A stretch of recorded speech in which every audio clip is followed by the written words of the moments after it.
Bener nggak sih, ada larangan tak tertulis yang harus dilakuin oleh seorang ibu yang harus menjaga anaknya ketika maghrib tiba. Ada di suatu kampung yang dimana kalau misalnya menjelang maghrib, suasana tuh jadi berubah, jadi sepi, bahkan pintu-pintu tuh tertutup rapat. Tapi berbeda dengan Zaki nih guys, dimana seorang anak kecil berusia 6 tahun, dia tuh nggak takut gaib sama sekali, dan dia nggak percaya dengan apa yang terjadi di kampungnya itu. Suatu sore, Zaki ini belum pulang guys, menjelang maghrib. Karena apa? Dia itu baru datang ke acara ulang tahun temennya.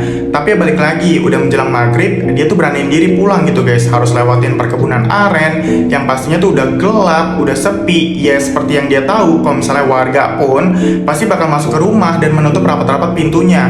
Tapi ya saat itu dia maksain diri untuk pulang. Nah, malam tiba, ibu dan bapaknya Zaki kan udah cemas gitu ya, nungguin Zaki pulang tapi kok belum nyampe-nyampe.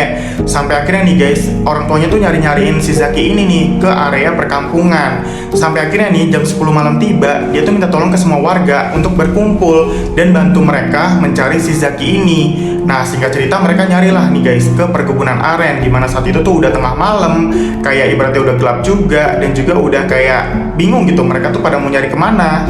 Nah, para warga kan kayak pada nyariin gitu guys, sambil neriak-neriakin nama Zaki. Tapi entah kenapa nih, ada di suatu momen, itu tuh tiba-tiba ada suara cekikikan para perempuan.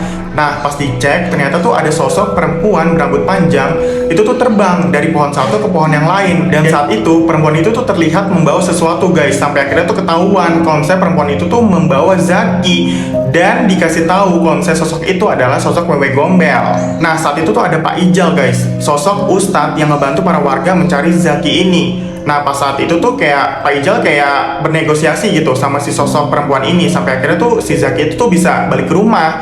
Dan pas sampai balik ke rumah nih, Pak Ijal tuh bilang kalau misalnya sosok perempuan itu tuh bernama Omas, dimana sosok tersebut adalah arwah perempuan yang selama ini nih dia tuh nggak pernah tenang hidup bersama anaknya. Makanya tiap kali dia kayak ngelihat orang-orang, anak kecil gitu, dia selalu menculik gitu guys ya, karena dia kangen dan rindu dengan anaknya yang semasa dia hidup.